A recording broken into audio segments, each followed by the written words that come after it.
میں عمران صلی اللہ علیہ وسلم سے درخواست کرتا ہوں کہ وہ آئیں اور تلاوت کلام پاک سے اس مجلس کا آغاز کریں۔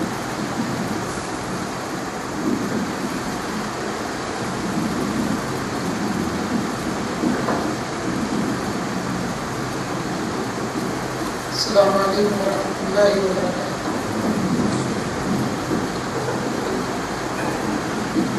اعوذ باللہ من الشیطان الرجیم، بسم اللہ الرحمن الرحیم، والضحى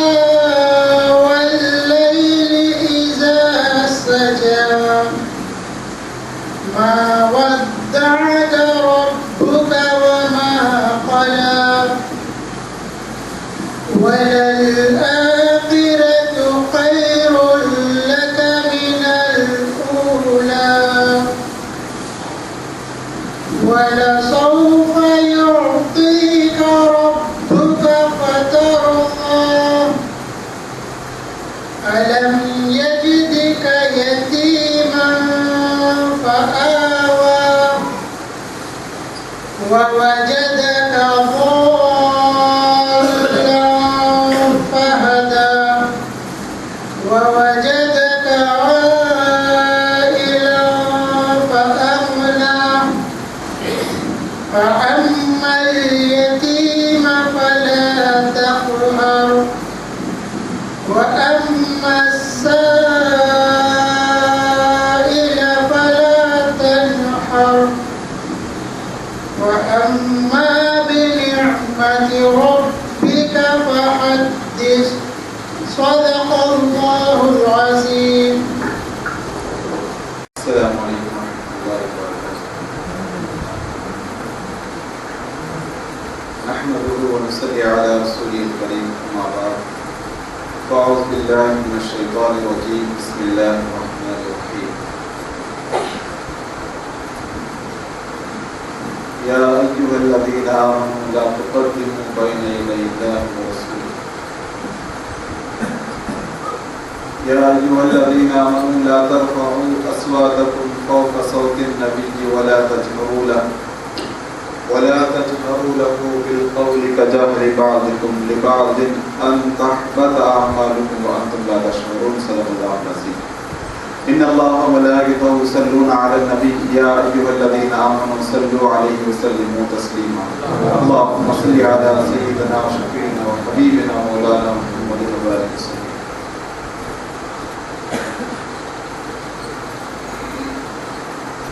میرے محترم عزیز ساتھیوں اور بزرگوں اور نوجوانوں، اللہ جل جلالہ ہونے والا ہو کا ہم پر کرم و احسان یہ ہوا، اللہ تعالیٰ نے ہم سب کو اپنے محبوب کی یاد میں یہاں پر جمع فرمایا ہے۔ یہ اللہ کا خاص کرم ہے۔ ساری دنیا اس حقیقت سے واقف ہے کہ جب کوئی پودا لگایا جاتا ہے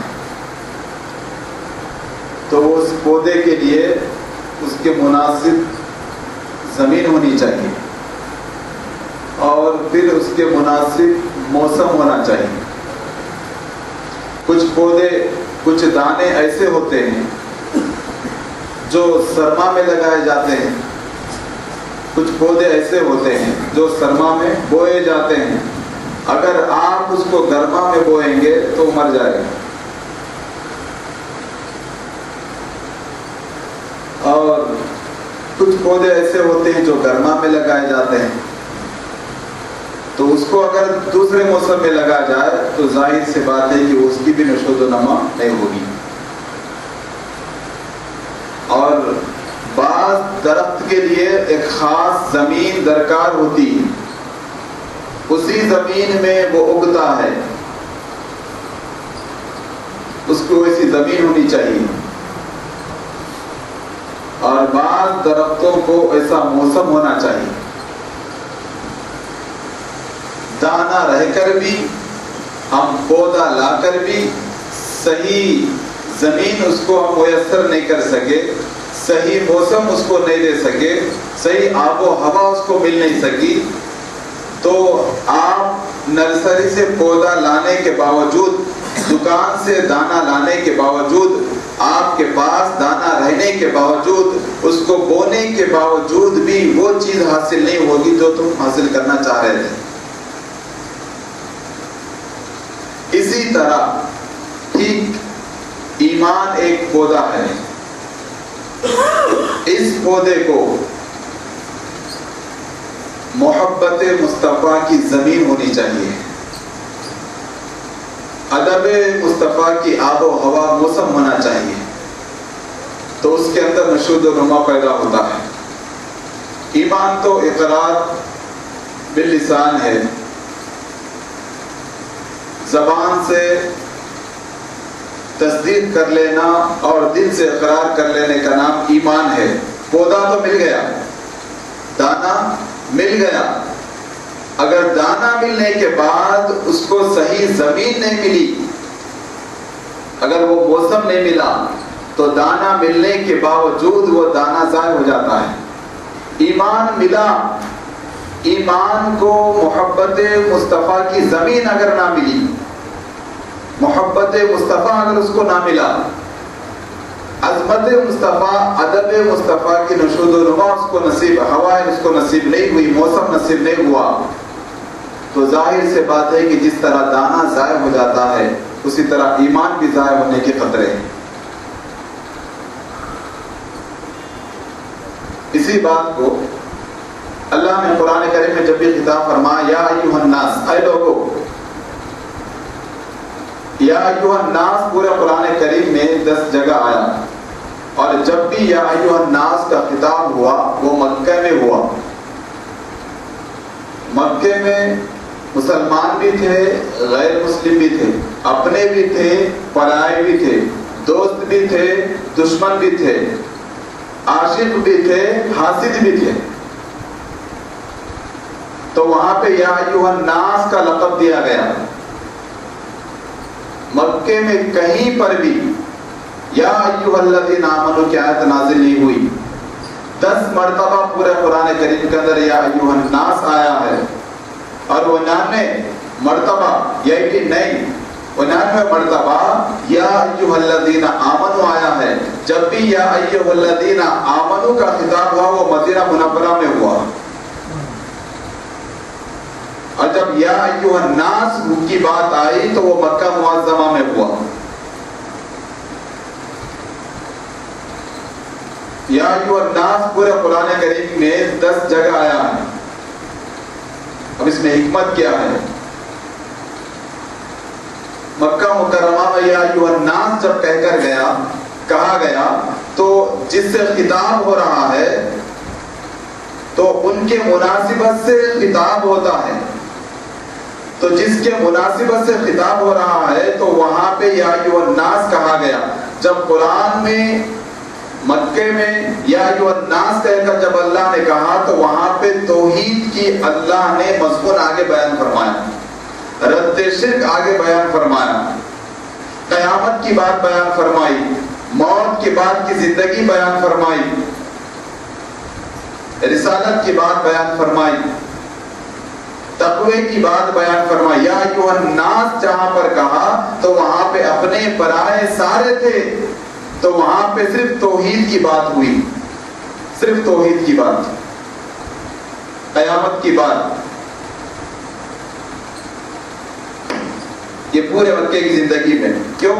اس لیے کہ مخاطب کون ہے؟ جو کون ہے آگے جو لوگ ہیں ان کی مناسبت سے اللہ نے، اب یہاں جو دعوت دینی تھی وہاں پہ توحید تھی، رد شرک ضروری تھا، یہاں پہ یہی مضمون، یہی کچھ مضمون رہا مکہ معظمہ میں۔ لیکن جب مدینہ منورہ کی بات آئی تو وہاں پہ پرایا کوئی نہیں رہا، سب اپنے رہے، تو وہاں پہ فرمایا یا ایھا الذین آمنوا، اے ایمان والو۔ اللہ نے کتنے پیار سے کہا یا ایھا الذین آمنوا، اے میرے ایمان والو۔ اور یہاں پہ جب یا ایھا الناس کہہ کر جب خطاب کیا تو وہاں پہ توحید کی بات تھی، رد شرک کی بات تھی، قیامت کی بات تھی، موت کی بات تھی، تقوی کی بات تھی. جب یا ایھا الذین آمنو کہہ کر اللہ نے خطاب کیا تو یہاں پہ عظمت مصطفیٰ کی بات تھی، محبت مصطفیٰ کی بات تھی، ادب مصطفیٰ کی بات تھی. اور سوال یہ ہے کہ یہ بات تو اللہ تعالیٰ وہاں پر بھی بیان کر سکتا تھا، مکے میں ان لوگوں کے سامنے بیان کر سکتا تھا. عظمت مصطفیٰ، محبت مصطفیٰ، ادب مصطفیٰ ان کے لیے بھی تو ضروری تھا، لیکن وہاں پہ اللہ نے بیان نہیں کی. کیوں؟ وہاں پہ مسلمانوں کی تعداد اس وقت میں 400 کی اور غیر کی تعداد زیادہ تھی، تو لہذا وہاں اپنے بھی ہے، پرائے بھی ہے، عاشق بھی ہے، حاسد بھی ہے، مسلم بھی ہے، غیر مسلم بھی ہے. تو وہاں پہ صرف ایک بات، صرف توحید کی بات ہوئی. جہاں پر اپنے ہیں یہ اللہ کی سنت ہے. مبلغ کے لیے تبلیغ، اللہ نے تبلیغ کا ایک اصول بنا دیا، ایک بتا دیا. اس آیت کریمہ سے بات ثابت ہوئی کہ جب تم اپنے پرائے سب کے سامنے خطاب کرنے والے، بیان کرنے والے، درس دینے والے، تبلیغ کرنے والے، علماء، حفاظ جو بھی ہو، جب تم درس دیتے ہو، بیان کرتے ہو، تقریر کرتے ہو، تو اگر اپنے اور پرائے سارے رہے تو اللہ کی سنت یہ ہے، تبلیغ کا، اللہ کی تبلیغ کا اصول یہ ہے کہ وہاں پہ صرف توحید کی بات کی جائے، رد شرک کی بات کی جائے. لیکن جب تم اپنوں میں آ جاتے ہو تو اللہ کا اصول یہ ہے کہ وہاں پہ اب رد شرک کی بات مت کرو، وہاں پہ اب توحید کی بات مت کرو، وہاں پہ صرف بات کرو تو محبت مصطفیٰ کی بات کرو، ادب مصطفیٰ کی بات کرو. اور اب عام طور پہ عام آدمی اگر کوئی بیان کر کے ایک آیت بتایا، کچھ معنی بتا دیا، تو عام آدمی تو سمجھ نہیں سکتا. وہ اس کے ریفرنس کے طور پہ، دلیل کے طور پہ ایک آیت بتا دیا اور اس کی بات ثابت کرنے کے لیے کچھ اور معنی بول کے نکل گیا، تو اگلے والا تو اتنا ہی سوچتا، جو غیر عالم ہوگا تو اتنا ہی سوچے گا کہ بھائی وہ قرآن کی آیت تو پڑھے، قرآن کی آیت تو پڑھے، حدیث تو پڑھے، لیکن پھر اس کے معنی کیا بیان کیے. عام آدمی تو وہ یہ پہچان نہیں سکتا. ان لوگوں کے لیے بھی اللہ تعالیٰ نے اصول بتا دیا. اگر تم پہچاننا چاہتے ہو، کسی مقرر کو پہچاننا چاہتے ہو، دعوت و تبلیغ کرنے مبلغ کو تم پہچاننا چاہتے ہو، اللہ والے کو پہچاننا چاہتے ہو، قرآن و حدیث کو امانتاً بیان کرنے والے کو تم پہچاننا چاہتے ہو، تو تمہارے لیے اللہ نے دو پہچان عطا کر دی. ایک پہچان یہ ہے، اگر کوئی اپنوں میں پرایوں میں کھڑے ہو کر جب تقریر کرتا ہے، وعظ کرتا ہے، بیان کرتا ہے، اگر توحید پر بیان رہا، رد شرک پر بیان رہا، اور اسی طرح جب اپنوں میں آ جاتا ہے، 1 گھنٹہ بیان کرا، 2 گھنٹہ بیان کرا، اپنوں میں آنے کے بعد بھی پھر وہی توحید کی رٹ لگایا، پھر رد شرک کی رٹ لگایا، تو سمجھو یہ یا ایھا الناس کے متعلق کا بندہ ہے، یا ایھا الذین آمنوا سے اس کا کوئی تعلق نہیں ہے. یہی رٹ لگا رہا اور پوری تقریر کا خلاصہ زور اس پہ دے رہا ہے کہ رد شرک پہ زور دے، اپنوں میں بیٹھ کر یا ایھا الذین آمنوا، اپنوں میں بیٹھ کر رد شرک کی باتیں کر رہا ہے، توحید پہ زور دے رہا. بات کرنی چاہیے لیکن اسی پہ اگر زور دے رہا ہے تو اللہ نے پہچان بتا دی، اللہ کا دعوت کا اصول یہ دے دیا کہ یہ اس آیت کے تحت کا انسان ہی نہیں ہے، یہ کسی اور راستے پہ لے جا رہا ہے.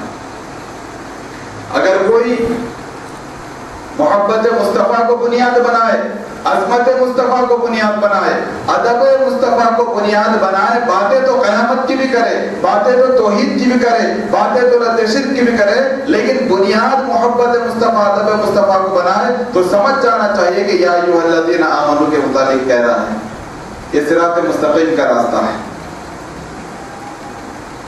اور دوسری بات یہ ہے، جب ہم ایسی محفلوں میں بیٹھے اور وہاں پر بیٹھے تو اڑتے وقت میں دل کے اندر محبت مصطفیٰ بڑھ چکا ہے، ادب مصطفیٰ بڑھ چکا ہے، آداب مصطفیٰ بڑھ چکا ہے، تو سمجھ جانا چاہیے یہ صراط مستقیم کی طرف ہم جا رہے ہیں.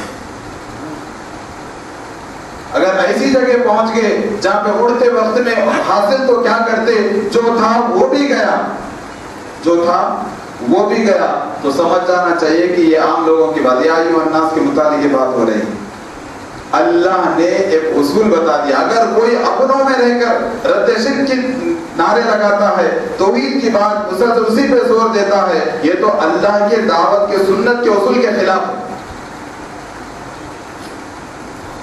اور یہی بات ہم صحابہ اکرام، پوری دنیا میں صحابہ اکرام سے بہترین، صحابہ اکرام جیسا کسی کا عقیدہ نہیں، اس سے بہتر کسی کا عقیدہ نہیں، کوئی مسلمان ہی نہیں ہے اس کے جیسا۔ تو معلوم یہ ہوا کہ اب ہم کو یہ سبق جو لینا ہے آیت کریمہ سے، کہ اب ہم دیکھیں کہ بھائی صحابہ کا طریقہ کیا تھا، ان کے دن کیسے گزرتے تھے، ان کے رات کیسے گزرتی تھی، مکے کی زندگی کیسی تھی، مدینے کی زندگی کیسی تھی۔ ہم صحابہ ہمارے آئیڈیل ہیں، اس لیے اللہ کے نبی صلی اللہ علیہ وسلم نے فرمایا اصحابک النجوم فبأیہم اقتدیتم اقتدیتم، او کما قال علیہ الصلوۃ والسلام، اے لوگوں اگر تم جس طرح جہاز کا ڈرائیور پانی پہ جب جہاز چلاتا ہے تو پانی پہ روڈ کا کوئی نقشہ نہیں ہوتا، وہ آسمان کے ستاروں کو، سیاروں کو دیکھ کر اپنے منزل کا پتہ ڈھونڈ لیتا ہے، اسی طرح جب تم دنیا کے سمندر میں اگر چلو تو میرے صحابہ ستاروں کے مانند ہے، کسی ایک صحابی کی بھی تم اتباع کرو گے تو اپنے منزل کو پہنچ جاؤ گے۔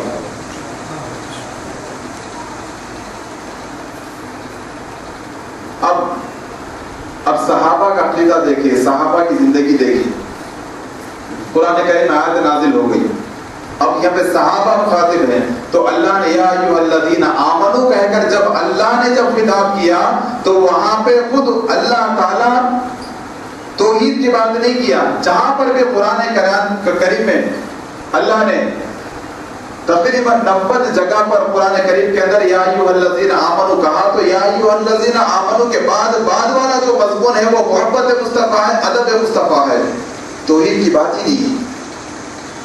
توحید کی بات تو یا ایھا الناس کے لوگوں کے سامنے کرنے کی وہاں پہ کر دیا، اب یہاں تو اپنے ہیں، یا ایھا الذین آمنو والے ہیں، تو یہاں پہ تو صرف محبت مصطفیٰ، ادب مصطفیٰ، تعظیم مصطفیٰ کی بات ہوگی۔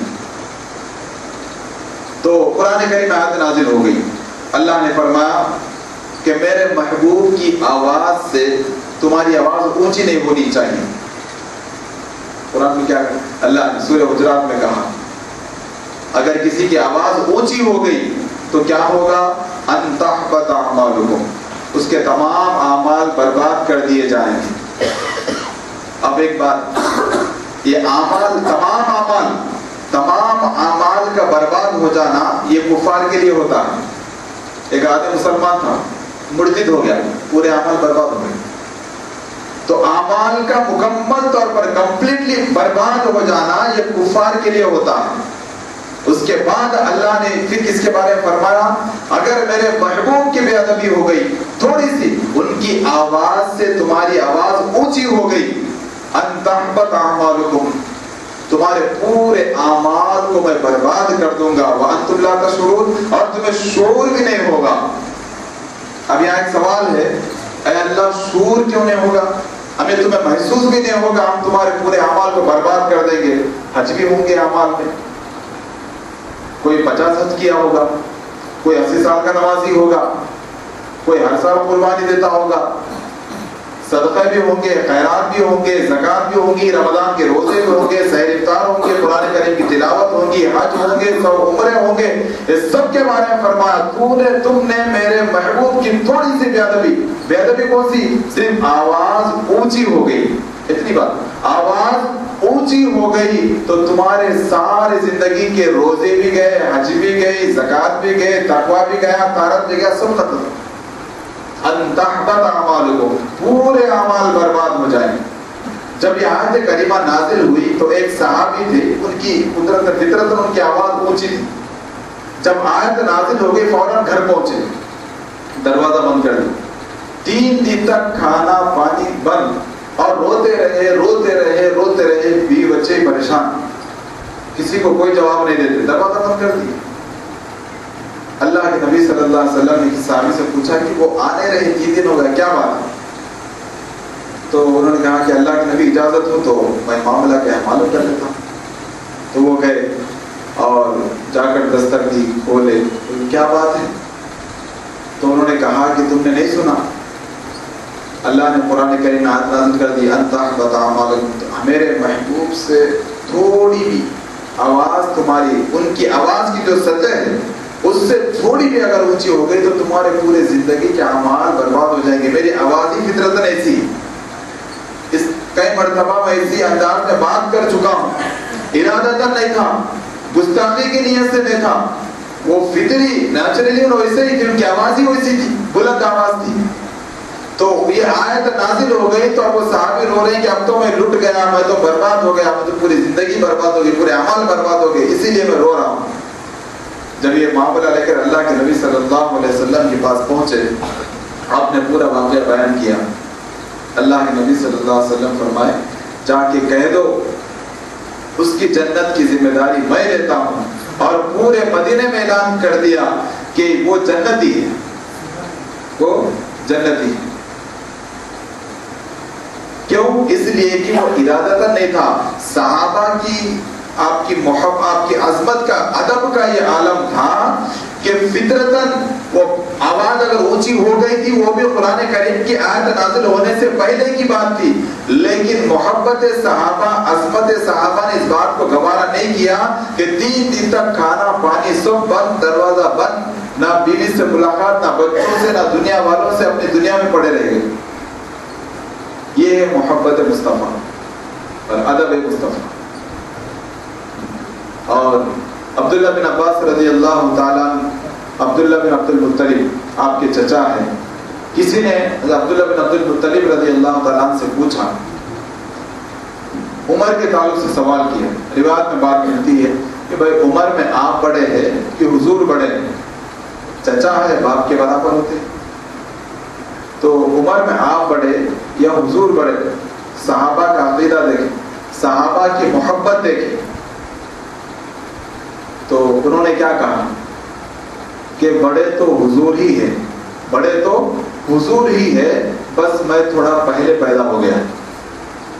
بڑے تو حضور ہی ہے, یعنی ان الفاظ میں, سالوں میں, دنوں میں بھی آقا علیہ الصلوۃ والسلام کا جو ادب وہ ملحوظ رکھتے تھے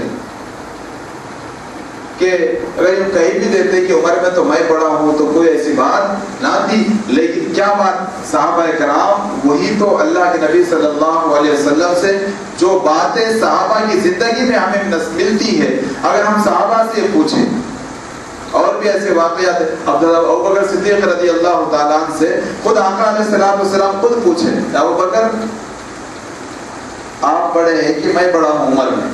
حضور خود پوچھ رہے ہیں. ابوبکر صدیق رضی اللہ تعالیٰ عنہ کو مسکراتے ہوئے پوچھا, ابوبکر عمر میں پوچھ رہے کہ آپ بڑے ہیں کہ میں بڑا ہوں؟ ابوبکر رو دی, آنکھوں میں آنسو آ گئے, یا رسول اللہ بڑے تو آپ ہیں, میں تو بوڑھا ہو گیا ہوں. بڑے تو آپ ہیں, میں تو کمزور ہو گیا ہوں, میں تو بس کمزور ہو گیا, میں تو بس بوڑھا ہی ہو گیا, میں تھوڑا پہلے پیدا ہو گیا. پہلے پیدا ہونے سے کوئی بڑا نہیں بنتا, بڑے تو آپ ہیں. یہ تھی محبت مصطفیٰ, یہ ہے ادب مصطفیٰ. اور صحابہ کا عقیدہ دیکھیں, انصار مدینہ, انصاری کسی صحابی کا اونٹ پاگل ہو گیا, ایسا پاگل ہو گیا کہ لوگوں کو نقصان پہنچانے لگا, کترنے لگا, بہت پریشان ہو گئے. تو صحابہ اللہ کے نبی صلی اللہ علیہ وسلم کی خدمت میں پہنچ گئے. دیکھو صحابہ کا عقیدہ دیکھیں, اونٹ پاگل ہو گیا تو بھائی اس زمانے کے جیسا کوئی ڈاکٹر تو نہیں ہوگا, لیکن اس زمانے کا کوئی حوانی, کوئی طب تو, کوئی حکیم تو ہوگا ہی ہوگا. تو جانا کہاں چاہیے تھا؟ ڈاکٹر کے پاس جانا چاہیے تھا. لیکن صحابہ کا عقیدہ دیکھیں, صحابہ کو بات معلوم تھی, پوری امت کو سبق دے گئے, دیکھو ہر مشکل کا حل در مصطفیٰ ہے, ہر مشکل کا حل محبت مصطفیٰ ہے, ہر مشکل کا حل ادب مصطفیٰ ہے. اونٹ پاگل ہو گیا, بخاری شریف کی حدیث ہے, اللہ کے نبی صلی اللہ علیہ وسلم کی خدمت میں پہنچے, کہا کہ اللہ کے نبی ہمارا اونٹ پاگل ہو گیا, پریشان کر رہا, لوگوں کو قتل رہا, نقصان پہنچا رہا. اور اللہ کے نبی صلی اللہ علیہ وسلم بھی یہ نہیں فرمایا کہ پھر میرے پاس کیوں آئے, کسی حیوانی ڈاکٹر کے پاس بتا دو, نہیں. آپ نے کہا صحابہ کرام کو ہم لے چلو بھائی اس کے اونٹ کا علاج کرتے ہیں. ہمارے نبی نے کہا چلو بھائی اس کے اونٹ کا علاج کرتے ہیں. تو وہاں پہنچے.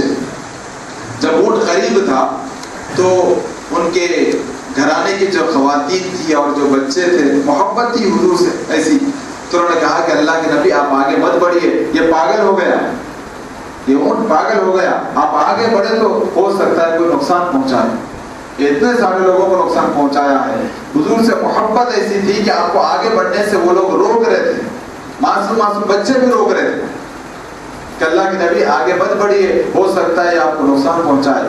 اللہ کے نبی صلی اللہ علیہ وسلم نے فرمایا گھبرانے کی بات نہیں ہے, یہ اونٹ مجھے نقصان نہیں پہنچائے گا, یہ اونٹ مجھے نقصان نہیں پہنچائے گا. کیوں؟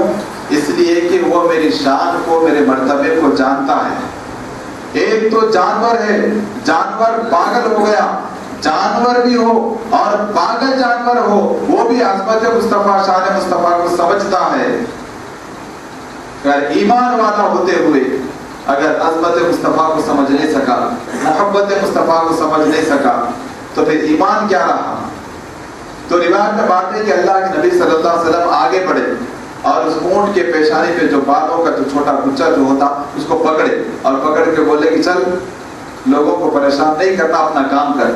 کچھ پڑھ کے دم نہیں کرے, صرف اتنا بولے کہ چلو اپنا کام کرو. بات ثابت ہوئی سرکار مدینہ صلی اللہ علیہ وسلم کا حکم کائنات کے ذرے ذرے پر جاری ہے, ذرے ذرے پر جاری ہے. آپ نے صرف اتنا ہی کہا چلو اپنا کام کرو, تو وہ کام کرنے میں لگ گئے.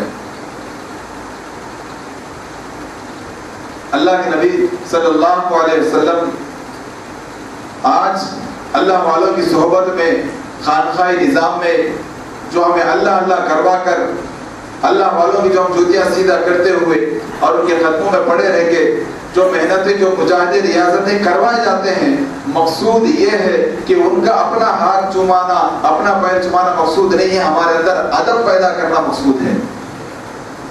ادب ہے تو دین ہے, ادب نہیں ہے تو کچھ بھی نہیں. بہت بڑے اللہ والے نے کہا اگر کسی کے اندر ادب ہے تو سمجھو اس کے اندر دین بھی ہے, اگر کسی کے اندر ادب نہیں ہے تو سمجھو اس کے اندر دین بھی نہیں ہے. آج یہی بات آج کی محفل میں ہمیں دل میں جمائے کہ محبت مصطفیٰ کیا چیز ہے, عظمت مصطفیٰ کیا چیز ہے, ادب مصطفیٰ کیا چیز ہے. حضرت اصلہ رضی اللہ تعالیٰ کے بارے میں آتا کہ آپ اللہ کے نبی صلی اللہ علیہ وسلم جب بھی سفر میں جاتے تھے, آپ کا جو کجاوا, اونٹ کے اوپر جو لکڑی کے جیسا جو بیٹھنے کا جو بناتے جس کو کجاوا بولتے, اس کو باندھتے, اس کے اوپر بیٹھتے, وہ کام ان کے سپرد تھا حضرت اصلہ رضی اللہ تعالیٰ کی. تو ہمیشہ وہی اللہ کے نبی صلی اللہ علیہ وسلم جب بھی سفر کرتے تو آپ کے اونٹ پر وہ کجاوا وہی باندھتے تھے.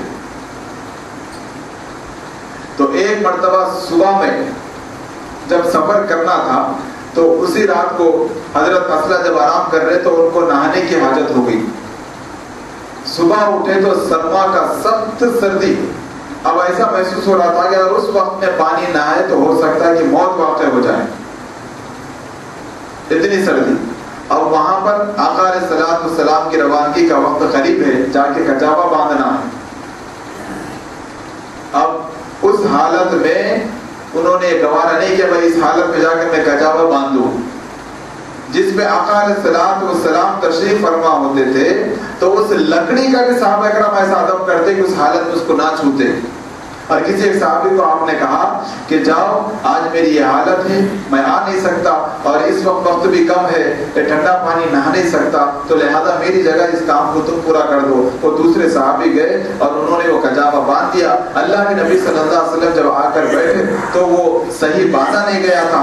آپ نے پوچھا کہ اصلہ یہ کیا بات ہے, آج کجاوا ہل رہا ہے. تو آپ جب آپ وہاں پر پہنچے تو اس وقت میں اللہ کے نبی صلی اللہ علیہ وسلم سے آپ نے پوچھا کہ اصلہ یہ کیا بات ہے کہ آج کجاوا اس طرح رہا. تو آپ نے پورا واقعہ بیان کیا. جب اسے بیان کیا اللہ کے نبی صلی اللہ علیہ وسلم مسکرائے. کہ میں اس حالت کے اندر آپ کے کچاوا کو بھی ہاتھ لگانا یہ مجھے گوارا نہیں ہوا، تو لہذا میں نے کام آج دوسرے کے سپرد کر دیا، وہ صحیح نہیں باندھ سکے۔ جب یہ بات چل ہی رہی تھی اللہ تعالیٰ نے جبرائیل امین کو بھیجا اور قرآن کریم کی آیت نازل ہو گئی، تیمم کی آیت نازل ہو گئی۔ جب کسی کو اس طرح بیماری کا شدید خطرہ ہو تو اس کو اس وقت میں تیمم کر کے اس کے فرض ادا کر لینا چاہیے۔ تو حضرت اصلاح کی برکت سے ہم سب کو تیمم جیسی آیت اور تیمم کی آیت ہم سب کو نصیب ہوئی، ان کے ادب مصطفیٰ کی وجہ سے۔ تو میرے محترم علی ساتھیوں، کہنا یہ ہے کہ اس لیے آقا علیہ الصلوۃ والسلام کی سیرت کی کتابیں لکھنے والے ہزاروں لاکھوں کتابیں لکھنے کے بعد آخر میں انہوں نے یہ جملہ لکھا ہر سیرت کی کتاب میں، بعد الخدا بزرگ تو ہی قصہ مختصر،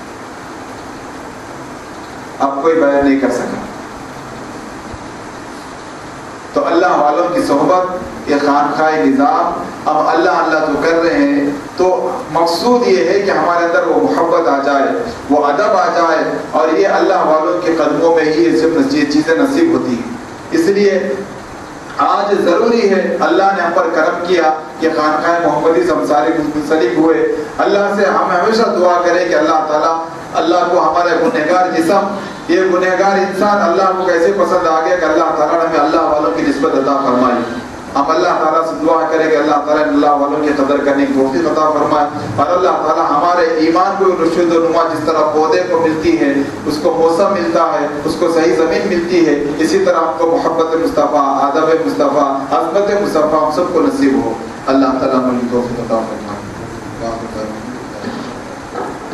کے سوال پر یہ بات پوچھی گئی اور یہ بات کی جواب دی گئی۔ حضرت عمر فاروق رضی اللہ تعالیٰ عنہ امیر المومنین خلیفۃ المسلمین، جن کو اللہ تبارک و تعالیٰ نے بڑے اعلیٰ مراتب عطا فرمائے تھے، حضرت عمر رضی اللہ تعالیٰ عنہ کے بارے میں یہ پوچھا کہ تم اپنے محبوب سے کتنی محبت کرتے ہو۔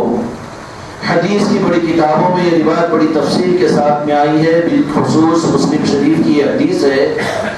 حضرت عمر رضی اللہ تعالیٰ نے فرمایا، یا رسول اللہ صلی اللہ علیہ وسلم، آپ میرے پاس میرے مال سے زیادہ محبوب ہے، میری اولاد سے زیادہ محبوب ہے، اور میری اعلی اولاد اور میرے کاروبار سے سب سے زیادہ میرے پاس آپ محبوب ہے۔ حضور اکرم صلی اللہ علیہ وسلم نے خاموشی اختیار فرمائی، کو جواب ارشاد نہیں فرمایا۔ مدینہ منورہ میں مسجد نبوی میں یہ محفل ہو رہی ہے اور صحابہ مخاطب ہے، رسول کریم صلی اللہ علیہ وسلم تربیت کے لیے معلم بن کر صحابہ کے درمیان بیٹھے ہوئے ہیں۔ سوال صحابہ سے کیا جا رہا ہے، جواب عمر فاروق رضی اللہ تعالیٰ عنہ دے رہے ہیں کہ میں آپ صلی اللہ علیہ وسلم کو اپنے مال سے زیادہ، اپنی بیویوں سے زیادہ، آل اولاد سے زیادہ، گھر-بار سے زیادہ، کاروبار سے زیادہ آپ سے محبت کرتا ہوں۔ حضور اکرم صلی اللہ علیہ وسلم نے سکوت ارشاد فرمایا، اور چند لمحے نہیں گزرے تھے، دیکھا کہ حضور اکرم صلی اللہ علیہ وسلم کا چہرے انور پر سرخی ظاہر ہوئی۔ تو صحابہ کرام یہ محسوس کرتے کہ ناگواری آپ صلی اللہ علیہ وسلم کے چہرے پر ہوتی تو سرخی غالب ہو جاتی تھی۔ حضرت سیدنا ابوبکر صدیق رضی اللہ تعالیٰ عنہ نے حضرت عمر رضی اللہ تعالیٰ عنہ کو آہستہ سے کچوکا دیا اور کہا کہ عمر، دیکھتے نہیں ہو کہ ناراضگی کے چہرے پر، چہرے انور پر آثار محسوس نہیں ہو رہے ہیں کہ کیا ہوگا اگر تمہارے آقا اور ہمارے آقا تم سے اگر ناراض ہو جائے تو کچھ اور آپ سے سننا چاہ رہے ہیں۔ حضرت عمر رضی اللہ عنہ نے کچھ توقف کے بعد حضور اکرم صلی اللہ علیہ وسلم کی خدمت میں فرمایا، یا رسول اللہ صلی اللہ علیہ وسلم، آپ میری آل اولاد سے زیادہ، میرے ماں باپ سے زیادہ، میرے گھر بار سے زیادہ اور دنیا کی ساری مرغوب چیزوں سے زیادہ، حتیٰ کہ میری جان سے زیادہ آپ محبوب ہیں۔ تب میرے آقا حضرت محمد مصطفیٰ صلی اللہ علیہ وسلم کی زبان مبارک سے یہ بات نکلی اور آپ نے فرمایا، الآن یا عمر، کہ عمر اب تم مکمل مومن بنے ہو۔ اس وقت تک کوئی مومن مسلمان مومن نہیں بن سکتا، ہاں وہ انسان یا ایھا الناس کے گروہ میں شامل ہوگا لیکن یا ایھا الذین آمنوا کا مخاطب وہ نہیں ہو سکتا، اللہ کی نگاہ میں وہ مومن نہیں ہو سکتا جب تک کہ اس کے پاس اس کے محبوب کی محبت اپنی آل اولاد سے زیادہ، اپنے مال و متاع سے زیادہ، اپنے خواہشات سے زیادہ، اپنی ضرورتوں سے زیادہ، حتیٰ کہ اس کو اپنی جان سے زیادہ اس کے محبوب اس کے پاس محبوب نہ ہو جائے۔ میرے دوستوں، میرے بھائیوں، آج کا پیغام ہم خانقاہ محمدی والوں کے لیے ہی ہے، کیا واقعی ہم نے اپنی محبت کا وہ معیار اپنی زندگی میں اپنے محبوب کے ساتھ میں قائم کیا؟ اگر نہیں ہے تو اللہ کی بارگاہ میں آج توبہ کیجئے کہ یا اللہ، جو دل دنیا کی محبتوں سے رنگین ہے، جو دل دنیا کی محبتوں سے لبریز ہے، جو دل دنیا کے ساتھ میں لگا ہوا ہے، جس میں دنیا کے نفع پر خوشی اور دنیا کے نقصان پر غم کے اثرات ظاہر ہوتے ہیں، یا اللہ آج کی رات میں، یہ ربیع الاول کی مبارک مہینے کی ساعت میں اللہ مجھے دل کے اندر میں وہ کیفیت پیدا فرما دے اور وہ محبت کا چشمہ میرے دل کے اندر میں جاری فرما دے کہ میرے محبوب کی محبت ساری نسبتوں سے اپنی جان سے زیادہ ہو جائے۔ اللہ تعالیٰ یہ دولت ہم کو آپ کو نصیب فرمائے۔ حدیث میں حضور اکرم صلی اللہ علیہ وسلم نے فرمایا، مسلم شریف کی حدیث ہے، اس وقت تک کوئی کامل مومن نہیں بن سکتا۔ بولو ہم مسلمان ہیں، بھئی مومن بننا چاہتے ہو کہ نہیں چاہتے ہو؟ اللہ تعالیٰ ہم کو مومن بننے کا راستہ سمجھنے کی توفیق عطا فرمائے۔ اس لیے میرے دوستوں، میرے بھائیوں، اپنے لیے ہم ارادہ کریں کہ وہ محبت مصطفیٰ یہ باہر کی چیز نہیں ہے، بلکہ یہ اندر کے نسبت کی چیز ہے، جو اصل ایمان ہے، اصل ایمان ہے اور ایمان کا راز المال ہے۔ انشاءاللہ اللہ تعالیٰ کی ذات سے امید ہے آپ حضرات کا 12 دن تک یہاں پر اس دولت کے حاصل کرنے کی نیت کے ساتھ میں آتے رہنا۔ خدا کی ذات نقطہ نواز ہے، اگر اس کی ایک نگاہ کرم ہو جائے تو وقت کے نافرمانوں کو خدا ایمان کی دولت دے کر صحابیت کے مقام پر پہنچا سکتا ہے، اور وہ خدا میرے دوستوں وقت کے ڈاکوؤں چوروں چکوں کو مقام ولایت پر پہنچا سکتا ہے۔ تو ہم تو ان کے غلام ہیں، غلامان مصطفیٰ ہیں، امید رکھیں گے انشاءاللہ ہم بھی، اللہ ہم کو اور آپ کو یہ دولت اپنے کرم سے عطا فرمائے۔ اللہ تعالیٰ اس کی بھرپور توفیق عطا فرمائے۔ آج کا پیغام یہ ہے کہ اپنی زندگی میں اس محبت کو کس معیار پر ہم نے حاصل کیا، اور ہم کو بھی کتنی محنت کی ضرورت ہے کہ ہم کو اپنی جان سے زیادہ اور اپنے آل اولاد سے زیادہ، اپنے مال و اسباب سے زیادہ، بلکہ ساری دنیا سے زیادہ ہمارے محبوب کی محبت ہمارے دل میں پیدا ہو جائے۔ کریں گے بھائی نیت اور کوشش اور دعا، اللہ تعالیٰ اس کی بھرپور توفیق عطا فرمائے۔ 3 مرتبہ درود شریف پڑھ لیجیے۔